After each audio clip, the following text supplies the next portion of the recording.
Buenas tardes amigos de Astele, pues el día de hoy vamos a tener un programa muy agradable. Soy Alejandro Ruiz y ¿cómo les podré decir que es nuestra siguiente invitada?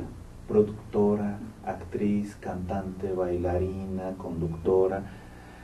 Como tengo muchos calificativos para mi acompañante, mejor dejo que se presente. Lili Ángelos. Gracias, Lili. No, muchísimas gracias a ti, Alejandro. Pues la verdad estoy emocionada, estoy nerviosa porque veo que con mucho esfuerzo todo esto se está logrando. Gracias por invitarme. Y pues yo soy Lili Ángelos y soy todo lo que dijo él, pero además aprendiz de todo y maestra de nada. Luchona, una mujer luchona. Sí, fíjate que que igual que cuando comencé esto, mucha gente no creía en mí. Mucha gente me decía, no, te vas a morir de hambre, de ahí no vas a sacar nada, pero yo creo que finalmente cuando tú tienes un sueño, tienes que luchar por él hasta donde te dé.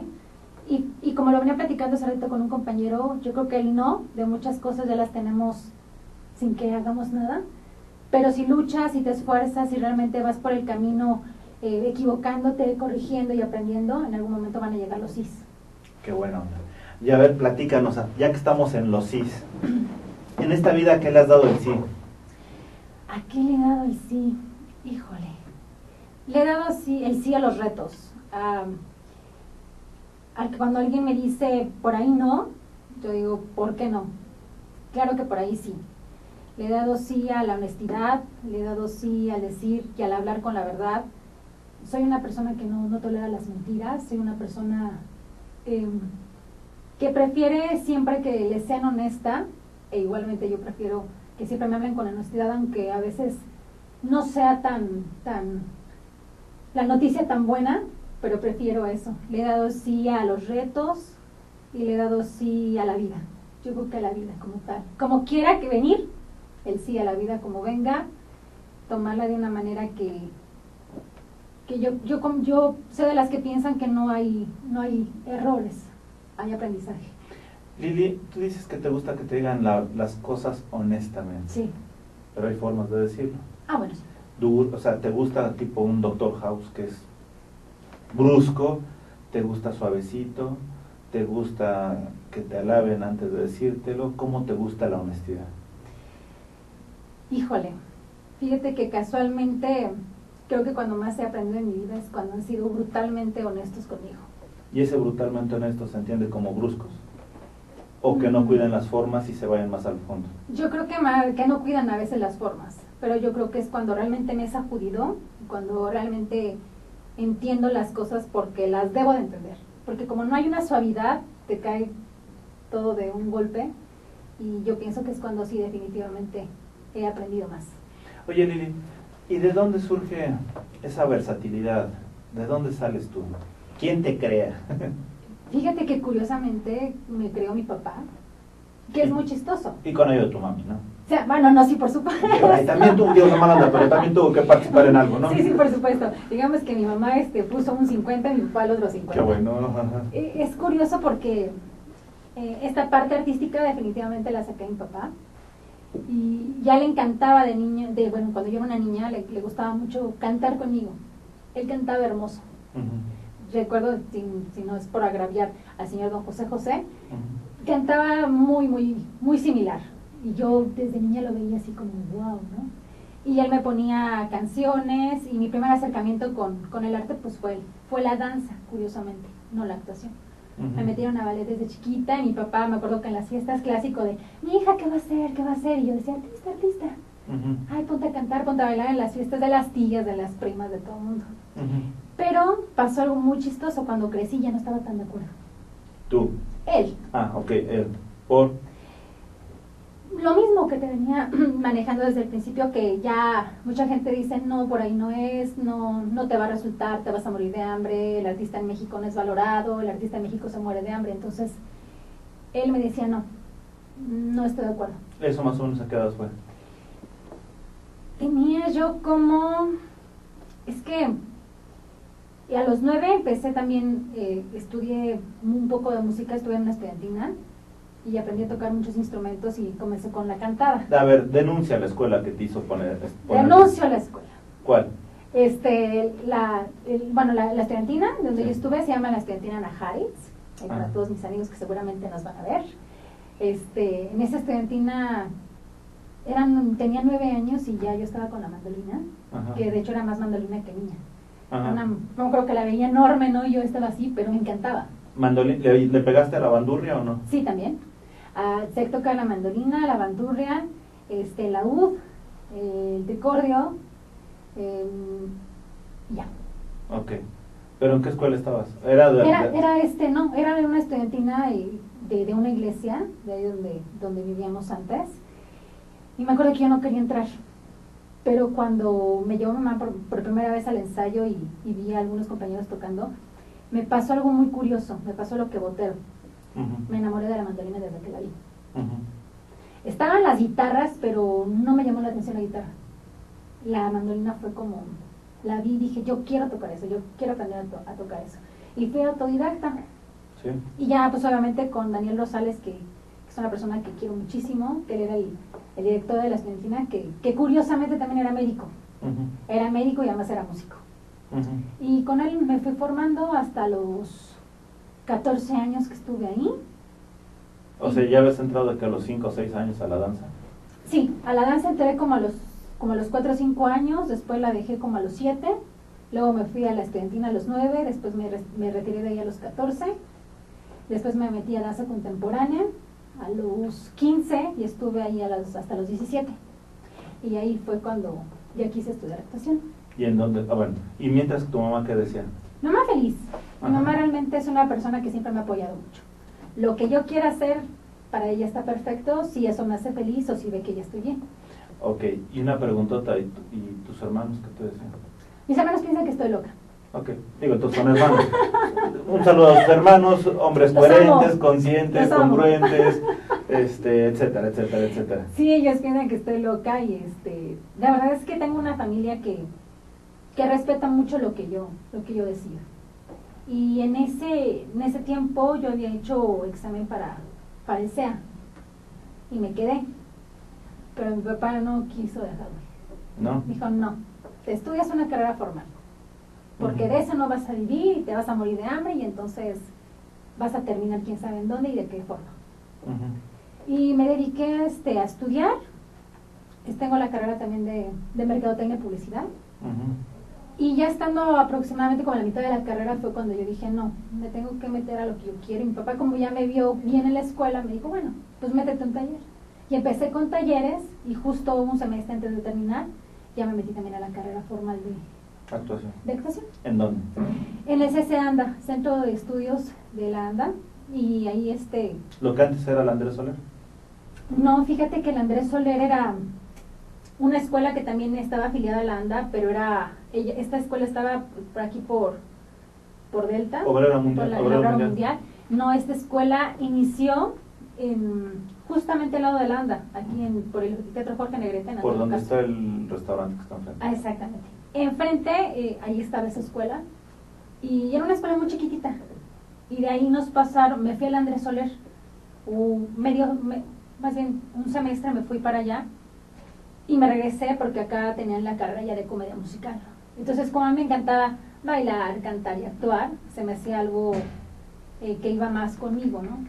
Y me regresé a la ANDA, pero ya para esto la pasaron por el metro normal, justamente enfrente de la normal de maestros, en un edificio hasta arriba, y pasaron a la escuela y me volví a regresar. Ok, y bueno, en ese momento, ¿quiénes eran tus profesores en la ANDA? En ese momento, un gran maestro que sin duda alguna, ya ves que siempre tenemos a lo largo muchísima gente que nos transmite conocimientos, pero siempre son algunos con los que nos quedamos. Tenía el maestro Rigoberto Sarachaga, que él ahorita está en el CEA de niños. Gran maestro, no solamente maestro en cuestión académica, sino en cuestión de vida, maestro de vida para mí, porque realmente nos daba tips, pero no solamente de cómo tenemos que actuar, sino cómo debíamos ser mejores seres humanos. Porque él estaba convencido de que antes de que tú pudieras hacer un personaje, tenías que escarbar en tus emociones y aceptarlas, y aceptar quién eres, para después, a partir de ahí, poder interpretar cualquier personaje, ¿no? Sin tener que juzgar el personaje que hagas a todos los debes de amar, aunque te toque ser un asesino, Ujú. pero tienes que buscar en ese asesino el por qué y el cómo, y realmente yo creo que ese fue un maestro que me formó en muchos sentidos, el maestro Rigoberto Saráchaga. Teníamos también bueno, el director era Jorge de Armi, que en paz descanse, Ujú. se nos fue este año, Sí. él el director de la escuela. Teníamos profesores de tap, profesores de afrontillano, de jazz, maestro Emanuel, muchísima gente que estuvo con nosotros, y en especial ese maestro es el que yo ahorita, ay, ya se me está cayendo el micrófono. No te preocupes, ya producción está tomando nota de Ok, que... de que ya les doy el micrófono. Ajá. Yo creo que es el maestro que definitivamente puedo ahorita mencionarte que fue del que sin lugar a dudas traigo mucho de él. Cuando te pasas ahora sí el Andrés Soler, ¿te toca alguien que te haya llamado la atención? No, No. de hecho por eso me regresé a Sí. la ANDA. Y en la ANDA ya cuando concluyes y todo, ¿qué sigue después para ti? Para mí siguió, estoy en una agrupación que se llama Tepito Artacá, que con ellos entré justamente antes de que terminara la carrera. Y ahí, Perdón, ¿qué carrera? la carrera de comedia musical. Ok, o sea, ya, porque ya estamos hablando de dos carreras, ¿no? Ajá, la carrera, es que curiosamente mi carrera, casi nunca digo que estudié otra carrera, más que cuando me llegan a preguntar. Y la carrera de comedia musical, ahí entré a Tepito Artacá, que tienes que ir a vernos.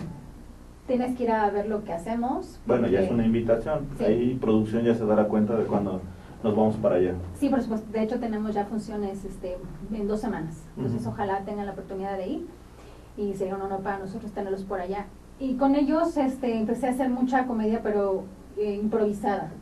Para mí, yo creo que el reto fue de que sales de la escuela y a pesar de que yo ya estaba haciendo cosas, aún estando en la escuela, el reto fue subirte al barco de gente que ya tiene muchísimo más experiencia que tú.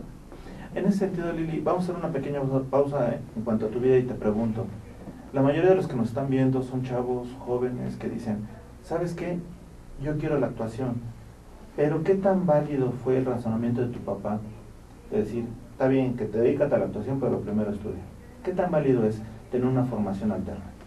Muy válida. De hecho, yo lo agradezco enormemente. Porque hoy en día, que bueno, ya estábamos platicando un poquito antes de entrar, que ya tengo otros retos en mi vida, finalmente toda formación en algún momento la vas a ocupar. Sí te da más disciplina, porque cuando yo llegué a la ANDA, yo veía que muchos nada más echaban relajo, que en realidad no estaban tomando la carrera seria, ¿no? Sino que, ay, sí, vamos a bailar, y medio que hacían que bailaban. No los veía con esta disciplina, con esta garra.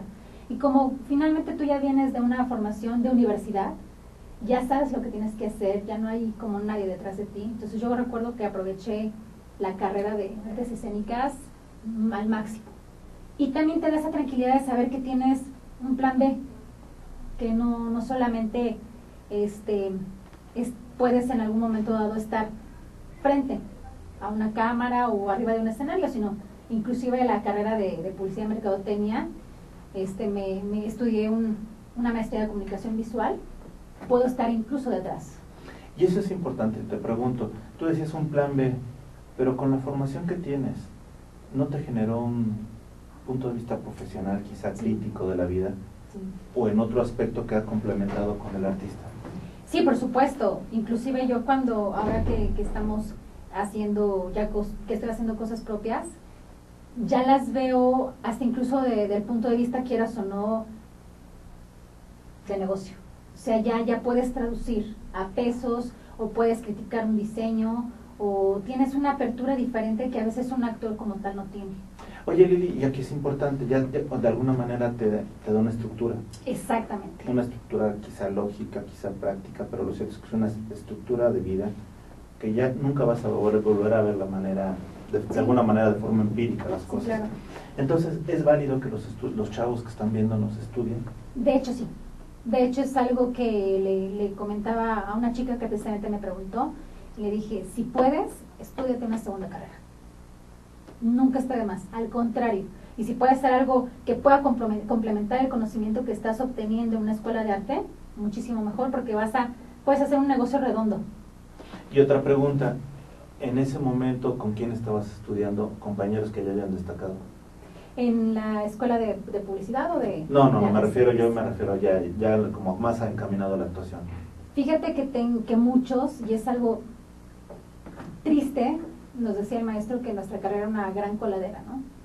Que entramos 80 más o menos, como a la mitad de la carrera éramos 30, al final éramos 8.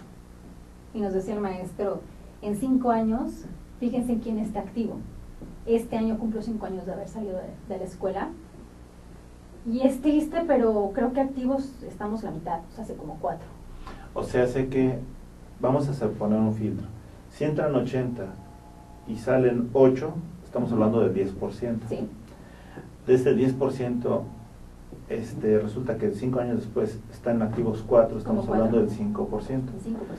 Ya no, fíjate que hay algo que me llama la atención, no tanto los que salieron, que seguramente han pasado retos impresionantes, sino que han pasado con el 95% de los que entraron. Has generado frustraciones, ha sido tiempo perdido, esfuerzo perdido, patrimonio comprometido. O sea, ¿qué harías tú si te tocara ser director de una escuela? ¿Qué harías tú por ahí, por los jóvenes? ¿Cómo manejarías la frustración que va a representar para ellos salir de la carrera? O la otra, puede ser que no haya una frustración, pero lo cierto es que hay recursos de tiempo, dinero y esfuerzos perdidos. ¿Cómo lo harías? ¿O qué harías? Algo que yo considero que faltó, o que falta, no solo en la escuela donde estudié, sino en muchas escuelas, es más convenios con empresas para que puedan en algún momento dado crear fuentes de ingresos, o sea, que una bolsa de trabajo.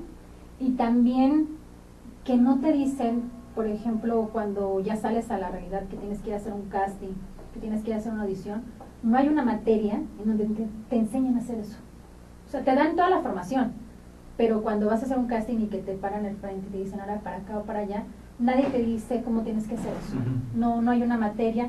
También no hay una estructura en las escuelas donde te digan, vas a necesitar fotos, vas a necesitar cómo preparar un casting, una audición, o inclusive, ¿no? Enseñarte a ser gestor de tus propios proyectos, y que no solamente te quedes en el ser actor, sino que te enseñen cómo puedes hacer con esos negocios, ¿no? Que no solamente te quedes como la parte de actor, que puedes dar clases, el por qué no buscar las herramientas adecuadas para crear una asociación civil con otros compañeros y de ahí generarse su propio trabajo.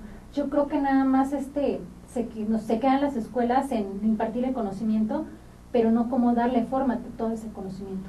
Ahora bien, ¿tú crees que te refieres a que te dan los elementos, las herramientas, más que nada, para tu profesión, pero no te dicen cómo estructurar tu vida en forma económica? Exacto. No hay yo creo que debe haber una materia de esto, de cómo aterrizar todo ese conocimiento. Hay muchos compañeros que o ya se dedican a otras cosas o terminan solamente dando clases, pero tampoco ya no ejerciendo como actores, ¿no? Entonces yo creo que no es tan mal ser profesor, pero también invariablemente tienes que seguir tienes que seguir vigente, porque si no, ¿cómo le transmites ese conocimiento a los alumnos? Oye, Lili, y otra de las preguntas, tú estás diciendo los que han estudiado algo, que están en la actuación, pero para ti, ¿qué tan legítimo es adaptar un cuerpo a una moda y de ahí saltar a la actuación? Y obviamente ustedes son un producto, sí, claro. Tienes que enseñar a vender el producto y también dan servicios, entonces que no solo es el producto de lo que soy, sino cómo lo hago, los servicios. Pero, ¿qué tan válido crees que sea ponerse labios, ponerse de alguna manera en una posición corporal que responda a las necesidades del mercado? ¿Qué tan válido es? Híjole, no estoy peleada con yo creo que si lo haces más por gustarte a ti, no está tan mal. Pero si lo haces porque yo conozco algunas compañeras que se han puesto siliconas y de repente les digo, ¿cómo te sientes? Bien, pues es que con esto voy a tener más trabajo. O sea, en realidad no se lo están poniendo porque ellas quieran, sino porque piensan que van a tener más trabajo. Algunas sí lo logran, otras no. Entonces yo creo que también el hecho de caer como en esta moda de ponernos labios, ponernos busto, ponernos pompa, es también culpa de nosotros mismos por tratar de entrar a estos cánones. Y yo creo que si nosotros nos unimos de alguna manera y hacemos que lo que vendemos sea más el talento que realmente una imagen, yo creo que podríamos llegar a contrarrestar inclusive los efectos secundarios de ponerte estas cosas. Tengo una compañera que le dio lupus, porque es una de las consecuencias que hay, los riesgos, lupus o artritis reumatoide, ¿no? Entonces, híjole, sí es como, no, yo no estoy de acuerdo, definitivamente muy válido quien lo haga, pero yo creo que también tenemos otros ejemplos de grandes artistas, que podría mencionar algunas. Ana de la Reguera, por ejemplo, es una mujer natural y que inclusive no tiene hasta esta nariz afilada, ¿no? Y que eso le ha dado un porte y le ha dado una imagen al no ser la cara número 5, ¿no? Que todo el mundo pretende ser. Yo creo que debes de explotar más tu persona y tu talento que de explotar tu cuerpo, porque es el único que tenemos y si lo desgastas, el día de mañana ya no te va a hacer funcional. Oiga, también te hago otra pregunta. Existe una expresión, y vamos a ir a una pequeña pausa, pero te lo voy a hacer, con la confianza. Hay una expresión de que cueste lo que cueste. Se ha distorsionado en cueste lo que se acueste. Sí, claro. Te pregunto, para una actriz joven, y así te lo hago, ¿qué tan válido es sacrificar o invertir sus valores morales, su forma de ser, con tal de obtener un puesto? Pero no me lo respondas ahorita. Okay. Te voy a dejar que lo pienses, lo medites. Y amigos, en tus propias palabras, estoy con Lili Ángelos. Vamos a hacer una pequeña pausa y regresamos. Soy Alejandro Ruiz y esto es una pequeña interrupción de nuestra charla. Volvemos.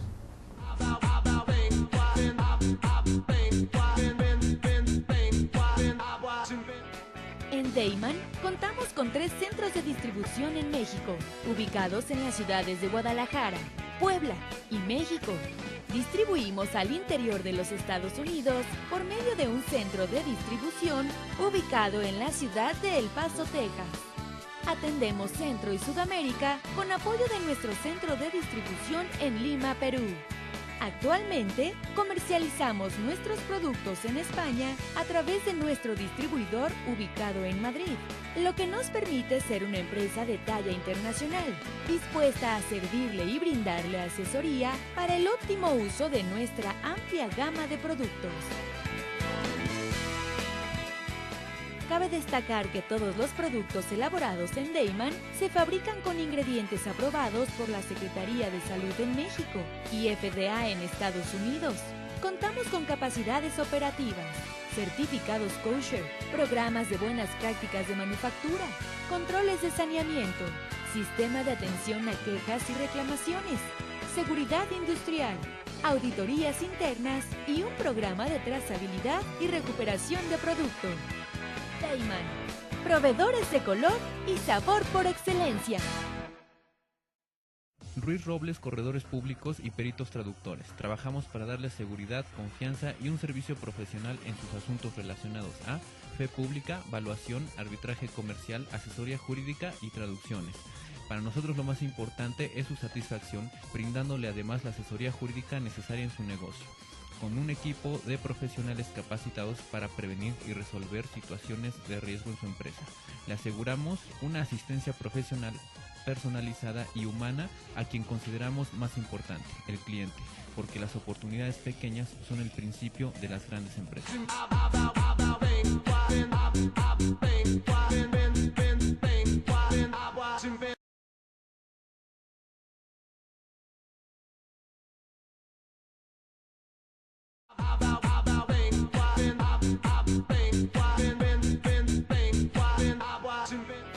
En Deiman contamos con 3 centros de distribución en México, ubicados en las ciudades de Guadalajara, Puebla y México. Distribuimos al interior de los Estados Unidos por medio de un centro de distribución ubicado en la ciudad de El Paso, Texas. Atendemos Centro y Sudamérica con apoyo de nuestro centro de distribución en Lima, Perú. Actualmente, comercializamos nuestros productos en España a través de nuestro distribuidor ubicado en Madrid, lo que nos permite ser una empresa de talla internacional, dispuesta a servirle y brindarle asesoría para el óptimo uso de nuestra amplia gama de productos. Cabe destacar que todos los productos elaborados en Deiman se fabrican con ingredientes aprobados por la Secretaría de Salud en México. Amigos, de tus propias palabras, regresamos. Soy Alejandro Ruiz y ahorita me estoy riendo porque y he dejado a una persona verdaderamente inquieta con la respuesta, pero ya relájate y ahora sí. Mi pregunta era, Lili, ¿qué tan válido es el hecho de que el que cueste lo que cueste, se acueste el que se acueste? ¿Qué tan válido es para alcanzar una posición? Fíjate que lo estuve meditando. Yo creo que a veces es muy fácil juzgar, ¿no?, las decisiones de los demás. Digo, yo considero en mi persona no es algo que con lo que comulgue, pero yo creo que todas las personas tenemos el poder de libre albedrío. Y finalmente lo que tú decidas está bien siempre y cuando sepas las consecuencias de cada decisión, ¿no? O sea, yo creo que todos sabemos que hay un acto y una consecuencia, y si tú estás consciente de cada decisión que tomas, pues ahora sí que, como diría una obra que hice hace tiempo, cada quien su vida. Oye, y no sé, pero también me da la impresión de que a veces hacer eso quizá te sirva una vez. Exacto. Quizá te sirva 2 veces, pero al final quien se mantiene es el actor, ¿no?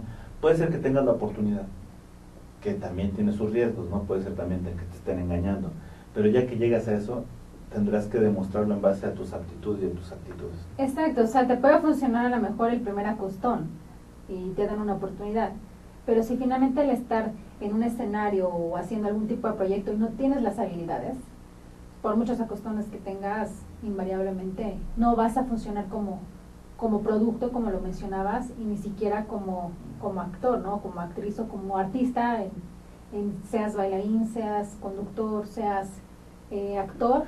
Si no tienes las habilidades, pues a la cámara no la puedes engañar, o a la gente no la puedes hacer que te aplauda a fuerzas, ¿no? Si no tienes las habilidades, pues no hay nada.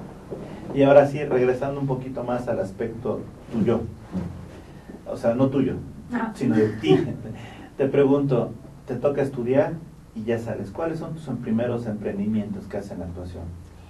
Los primeros que hice fueron obras escolares. Obras escolares. Que yo creo que es muy válido para que te vayas fogueando, para que vayas sintiendo al público. Que obviamente también el público, pasa una cosa muy curiosa, a veces creemos que el público estudiantil es fácil, pero tampoco, porque finalmente como estudiante no te importa, ¿no? A veces salirte o a veces gritar bu o lo que sea, tienes menos esa, ya que cuando eres más adulto dices, ay no, ¿cómo me voy a ver si grito fuera o cualquier cosa? Cuando eres muy chavo, puedes hacer lo que quieras, y digo, afortunadamente no me ha pasado, pero sí de repente he tenido contacto con algunos compañeros que me dicen que ven como casi los estudiantes se duermen o se salen, ¿no? Entonces yo creo que es una muy buena oportunidad para irte probando como actor y que vayas teniendo ese contacto con el público y estableciendo esa puerta para él. Ok, entonces ya de repente llegas a las obras escolares, sí, y de ahí has hecho todo, pero te pregunto, a ver, ¿cuál ha sido tu trayectoria en la televisión? En la televisión, fíjate que curiosamente estuve haciendo algunas cosas con Televisa, en una telenovela que se llamaba Querida Enemiga. Tuve unas participaciones, y también tuve participaciones había un programa que se llamaba Central de Abastos. También ahí me acuerdo que me tocó trabajar con la señora Ninón Sevilla, que es un amor de persona. Yo todavía estaba en la escuela, entonces yo estaba muy nerviosita, así de no sabía para dónde ni el tiro de la cámara, y Ninón con muchísima delicadeza me decía, no, mi hija, ponte de este lado porque aquí está el tiro, porque si no te escondes y si no te tapo. O sea, fue cuando yo entendí que hay grandes estrellas que son de los más sencillos, de los más humildes, y que te pueden transmitir todavía esta experiencia que ellos tienen sin ningún problema, ¿no? Y también estuve en un programa que se llamaba Hasta el Hoyo, con Videgaray, que tuve la oportunidad que me dirigiera a él. Es muy divertido. llegar ahí es muy, muy divertido. Y ya después me dediqué más al teatro, más a formarme, a foguearme en el teatro.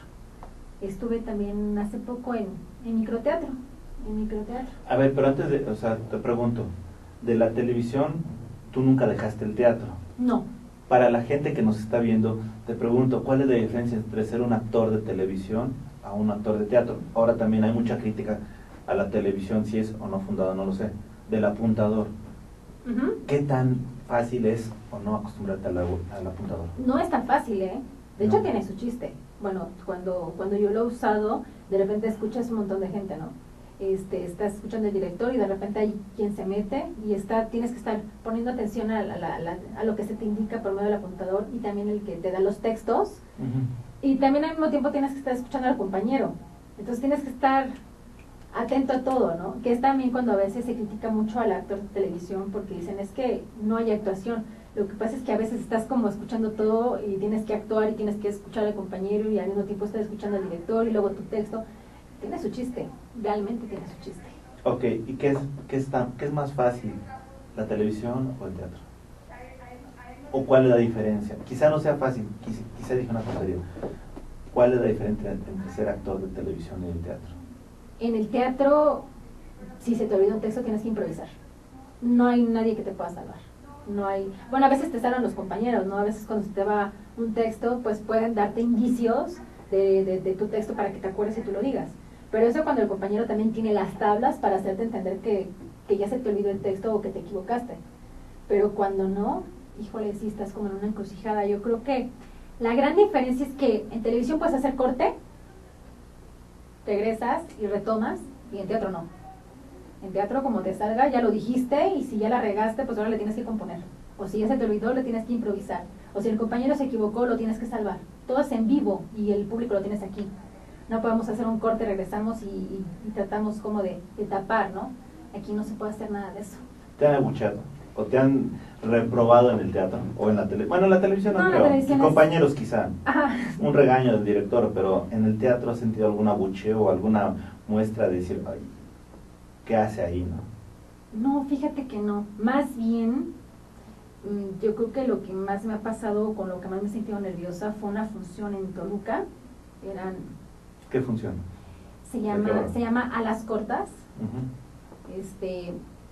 Y de repente era un teatro en Toluca, no recuerdo tal nombre, pero estaba todo el teatro lleno, lo recuerdo perfectamente, eran más de 1,000 personas. Y cuando yo salí a una escena, era una enfermera sexy, entonces en esa escena curiosamente siempre había chiflidos, pero en esa ocasión hubo demasiados chiflidos porque era demasiada gente.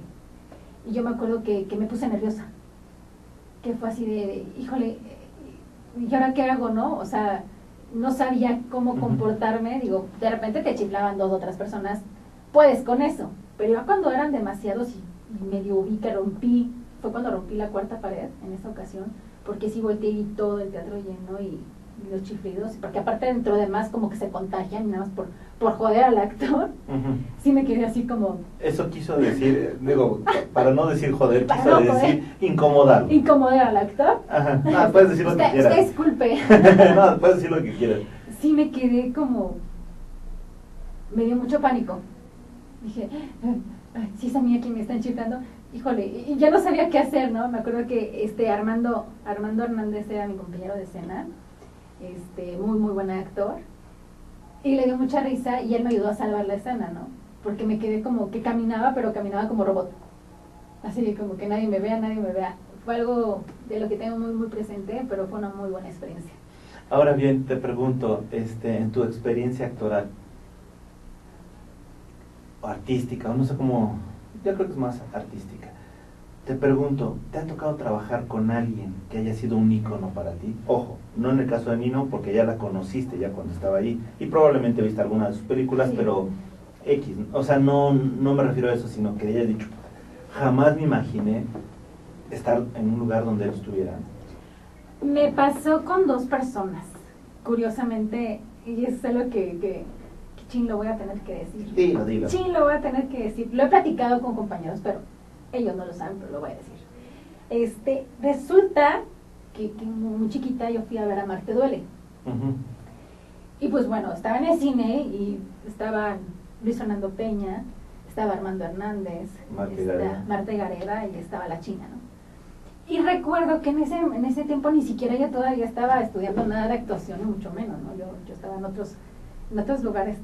Y salí del cine y le comenté a la persona con la que iba, que era una amiga, una amiguita. Dije, wow, qué bonito debe ser hacer una película con esa gente, ¿no? Obviamente yo siempre traía como el rollo de ser artista, pero me gustó muchísimo la película.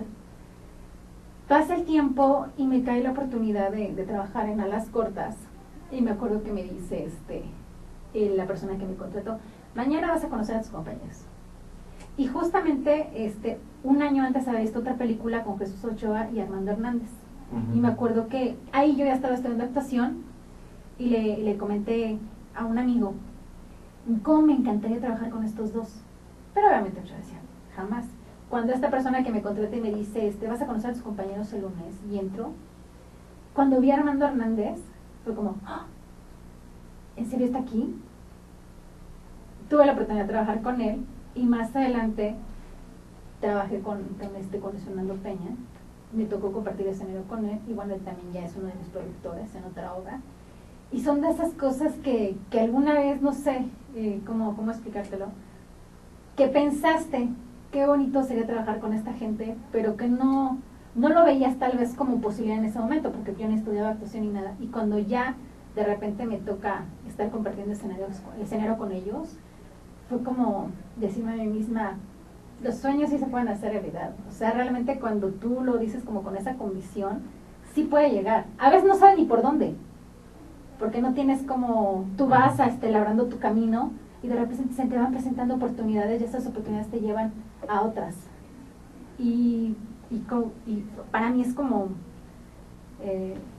saber que todo eso que alguna vez puedes llegar a soñar, se puede hacer realidad.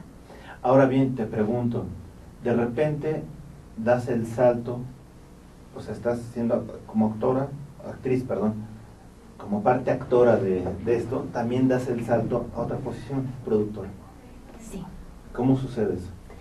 Pues yo creo que también con esta necesidad de lo que te mencionaba, ¿no? De crecer en varios ámbitos y de aventarte a decir, ¿sabes qué?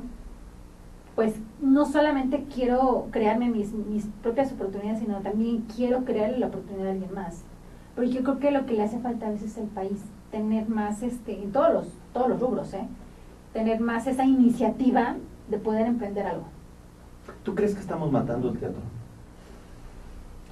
Matándolo, no sé si matándolo, pero yo creo que de repente tenemos esta poca cultura del teatro y lo estamos ignorando, porque seguimos habiendo personas que seguimos haciendo teatro y tenemos esa hambre de estar en un escenario y de poder dar más trabajo a actores que están iniciando o a actores ya conocidos, pero yo creo que estamos ignorando el trabajo de muchos compañeros y del artista, del actor.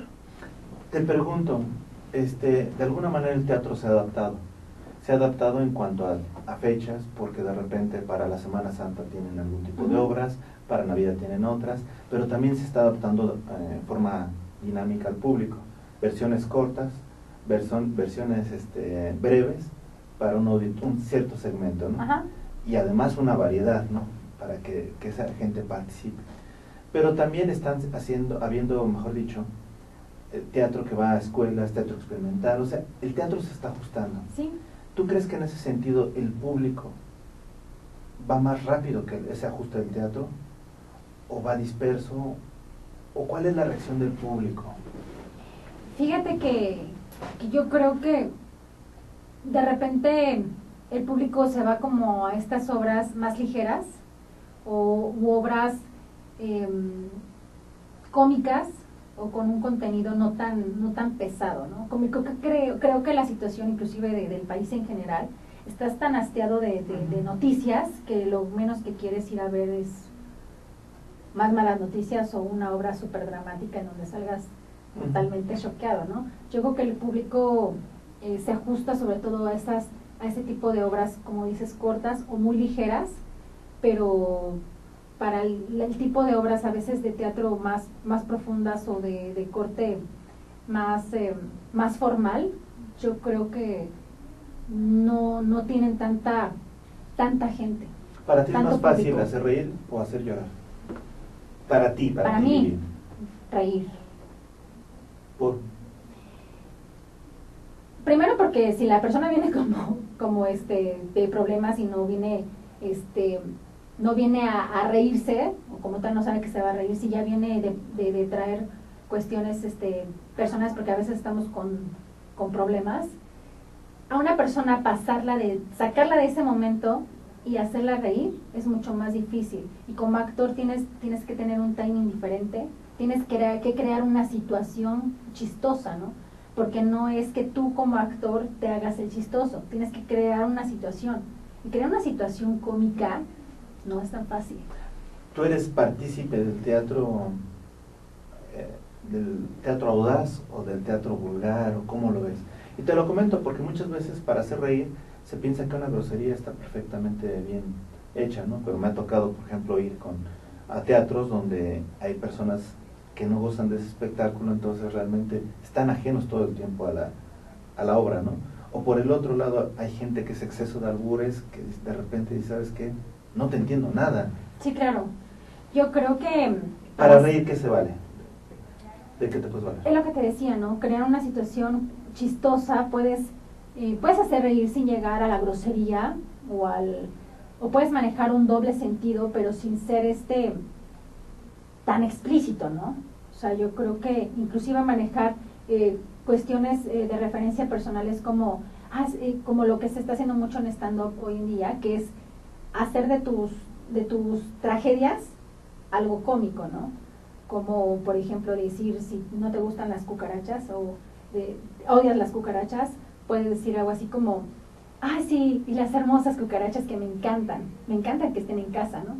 Cuando en realidad sabemos que a nadie le gustan las cucarachas. Entonces, usar las cosas de la vida diaria, que a veces son trágicas, y hacerlas como comedia o adaptarlas a comedia, yo creo que son gags que podemos usar los actores, más que si decimos una vulgaridad.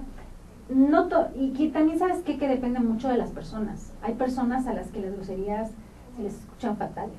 Y hay personas que tienen, quizás por su temperamento o por su simple persona, no sé de qué sea, que dicen igual una grosería y no se les escucha tan mal. Y se la crees. Exacto.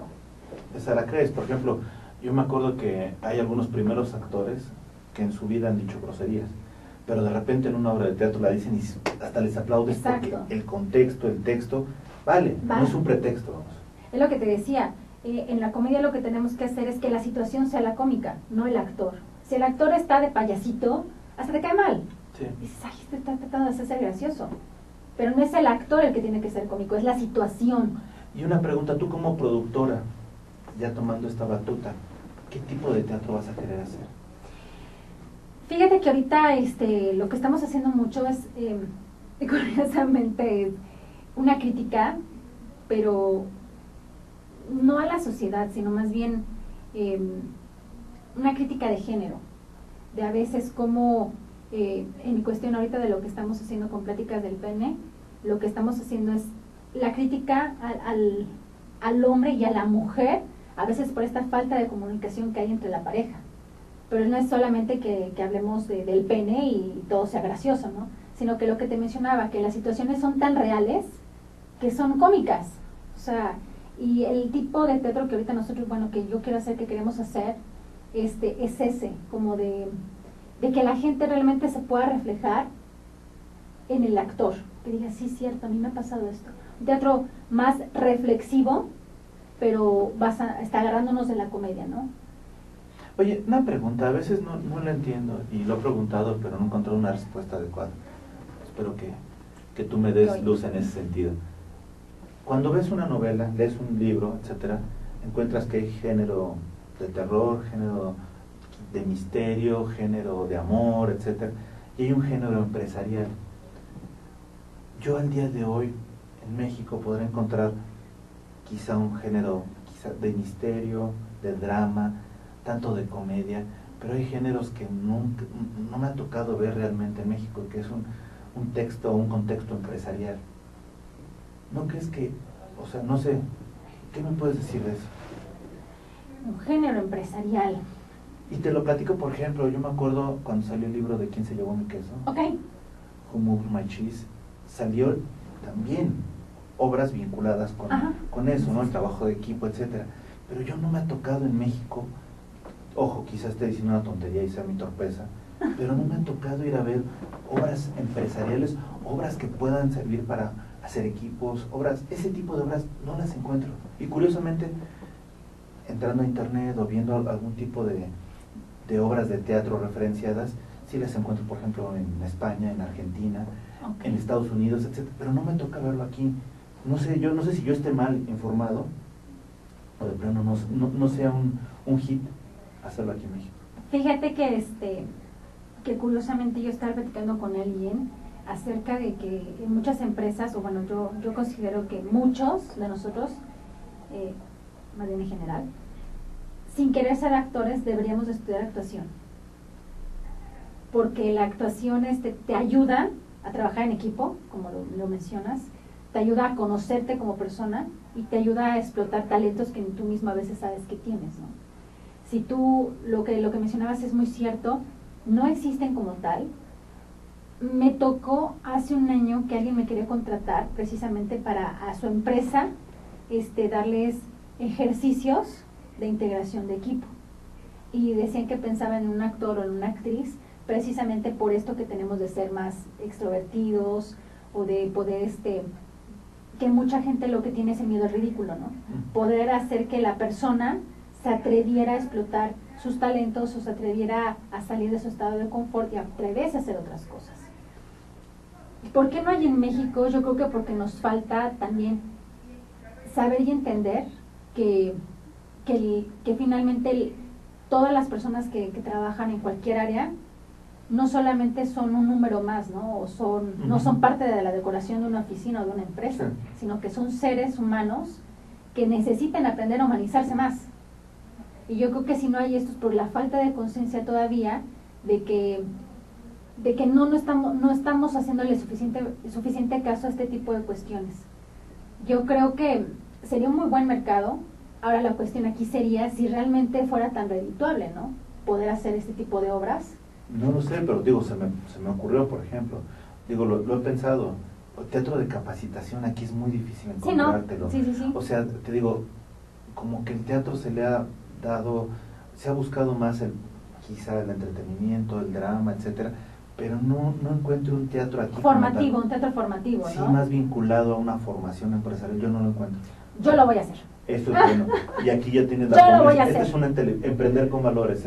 Es una televisión para la micro, pequeña y mediana empresa, pero te digo, no lo encuentro. Ojalá que tú estás ahorita, que eres una emprendedora, más que productora, yo te diría una emprendedora en producción, que estás en camino, veas, porque también hay muchas facetas. Por ejemplo, el teatro de valores antes se daba con los niños, el teatro de higiene, que iban y decían, ¿sabes qué? La higiene bucal, etcétera. Ahora cada vez es menos.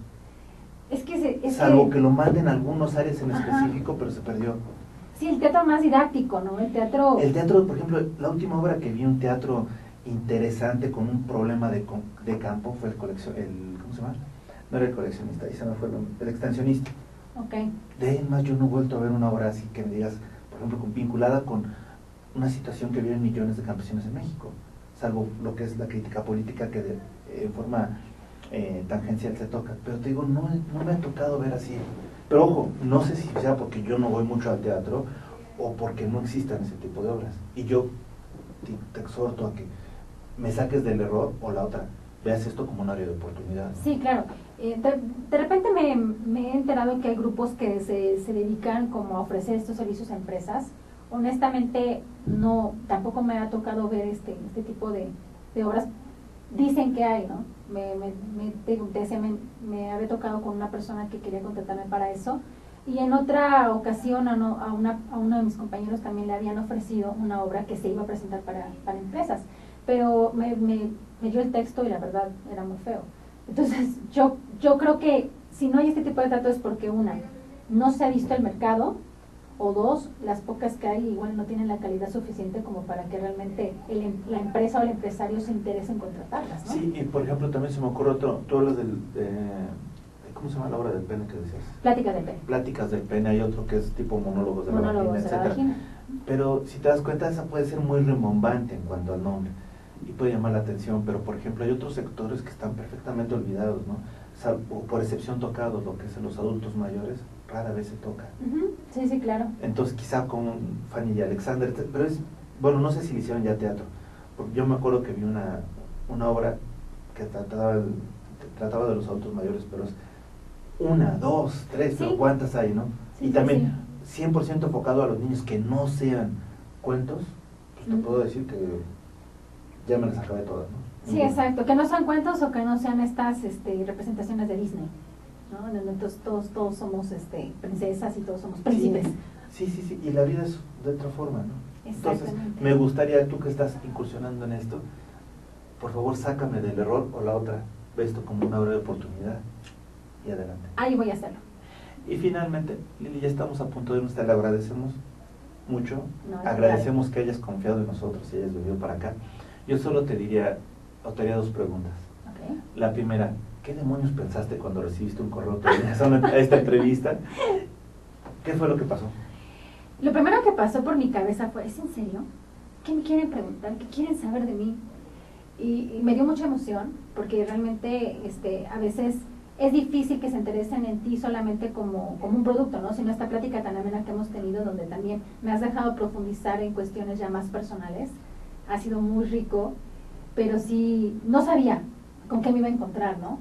Decía, ¿qué me va a preguntar? ¿Qué le voy a decir? No sé, algo nos sabremos de inventar. Fue mucha emoción. La verdad es que siempre agradecemos, todos los que nos dedicamos al arte, agradecemos este tipo de espacios, porque sabemos que son ventanas y que no sabes quién está del otro lado que te pueda ver. Y aprovechando que están los del otro lado que me pueden ver y que ya me están diciendo que me tengo que ir en 2 minutos, yo te diría, Lili Ángelos, en tus propias palabras, ¿quién eres? Una guerrera. ¿Una guerrera? Sí, una guerrera. Siempre me he considerado una mujer luchona y con mucha garra. Pues Lili, te agradecemos mucho que nos hayas dado el beneficio de la duda, que estés aquí. Al contrario. Y esto es tu casa. Nosotros apoyaremos siempre a los emprendimientos y a los emprendedores. Nos gusta hacerlo. Estamos convencidos de que esto en México va a surgir o va a salir de emprender con valores. Necesitamos más emprendedores. Exactamente. Y ahora que tú estás produciendo, te invitamos a que participes de lo que vayas a hacer, pero con todo el mundo, y ve todas las áreas de oportunidad que tienes. Sí, claro, no se olviden visitar nuestra página, que es Índigo Arte y Escena.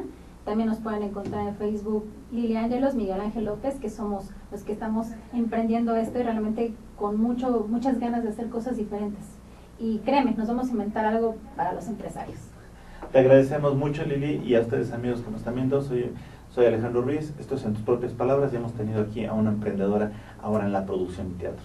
Soy yo, digo, Lili Ángelos. Ya me quieren robar mi presentación. Sí, ya me estoy tomando tu nombre. Yo no soy. Yo soy más que Alejandro Ruiz. Estas son tus propias palabras. Hasta luego.